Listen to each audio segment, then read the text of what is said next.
So I'm going to talk a little bit about Bitcoin and blockchain technology. It was interesting. This morning I was in the elevator at the hotel and the guy read my badge and said, "Oh, Liberty Conference, what's that?" And I said, "Oh, it's this thing going around the corner, you should check it out." And he said, "Oh, you're a speaker." I said, "Oh, yeah, I'm speaking." He said, "What are you going to talk about?" I said, "Bitcoin."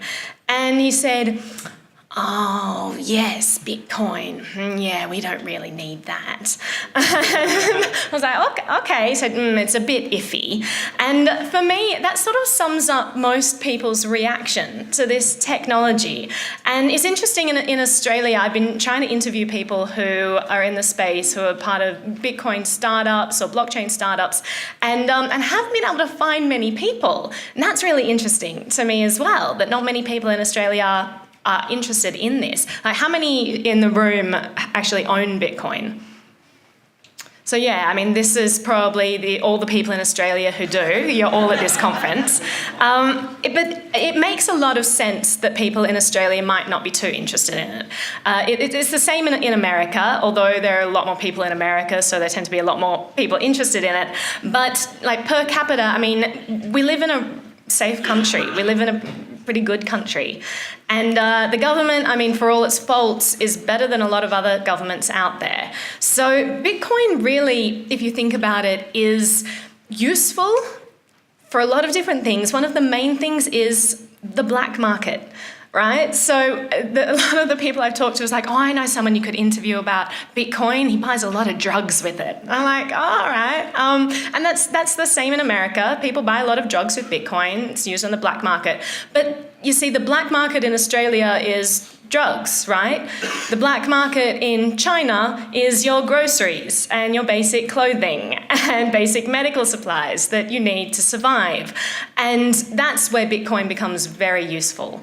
And so, I mean, I wanted to give a real-world example of somewhere in the world that Bitcoin is really changing lives. Like Australians, I mean, we are lucky here. We are lucky, and it is hard to wrap our head around why we would need this digital form of currency, this form of currency that is instantaneous, is global, is all kinds of wonderful things. But you know, our credit card works just as well, and our fiat money, dirty fiat, works just as well.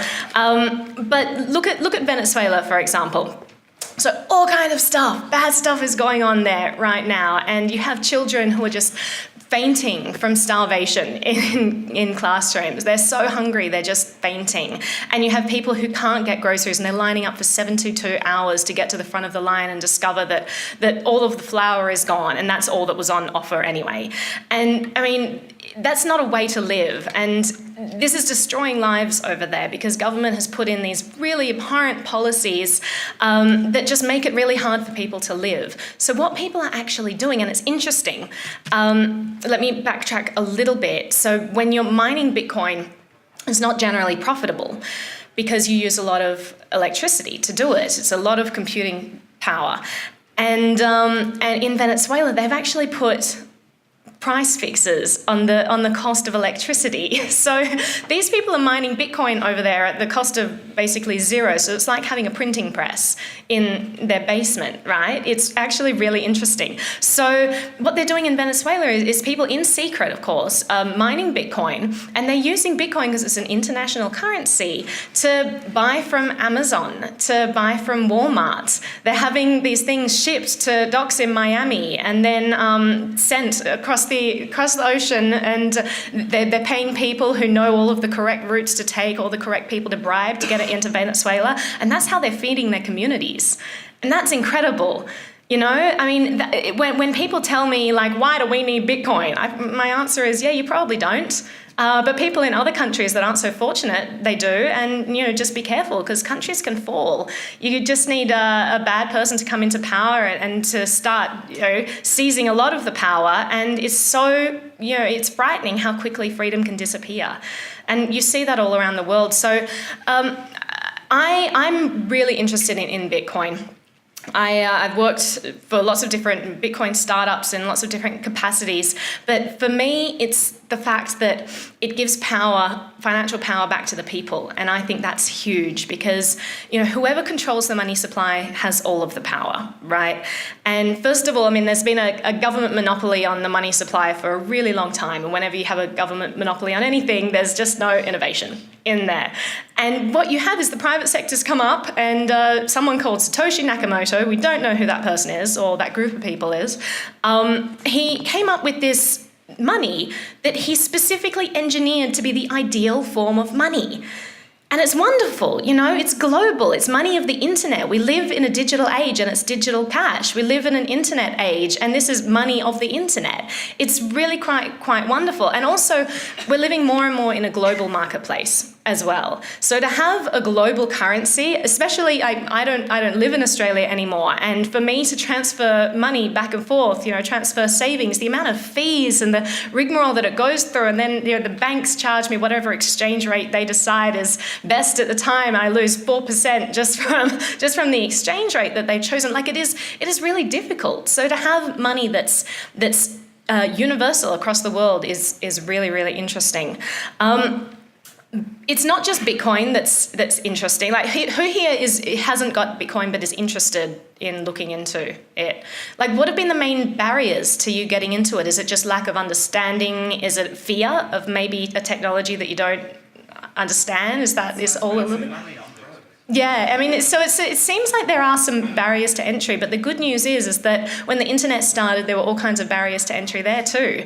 And then you had all of these people entering the space and just creating all of these platforms that just made it so simple. I don't know how my computer works, but I know that if I type something into Google, it's going to bring up all these nice search results. I know how that works. That's the good thing about Bitcoin, is that you have so many people in the space who are innovating right now that it's giving so much power back to people. And also it's the power of financial privacy as well. And I think that we all deserve the right to financial privacy, but we just don't get it at the moment. Most of our transactions are digital. We're using cards most of the time. People don't carry around cash nearly as much anymore. But in order to use your card, the government has to go through, the government has enforced all of these laws, these know your customer laws that make you give so much information to these banks. So they have all this kind of information so they can verify you are who you are and that person is who that person is, and then the transaction actually took place, and it's so expensive to go through all this verification process, and your information is just out there. And you're just trusting the banks to protect it. And are they doing a very good job? No, they're doing a really bad job, because identity theft is a $1 trillion industry, and people's information is just being leaked all the time. But the good thing about Bitcoin is you could just start a Bitcoin wallet and not give any information. And the reason why you're able to make transactions, why it's verified, is because it's verified by math, not people.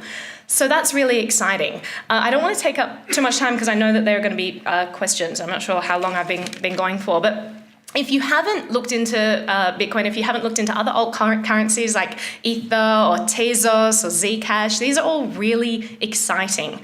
And I would encourage you to overcome your fear, or maybe just watch some YouTube videos explaining how to purchase it. And just explore, even if you just spend $10 on Bitcoin. Someone asked me last night, I looked at the price, it's like $1,300. I don't have that much. The good thing about Bitcoin is it's infinitely divisible, so you could buy $10 worth. So I would say just have a play and explore this new terrain, because it is the future. We are in the middle of a financial revolution, and blockchain technology is revolutionizing all kinds of industries. So I would start exploring that, because it's very interesting. All right, thank you.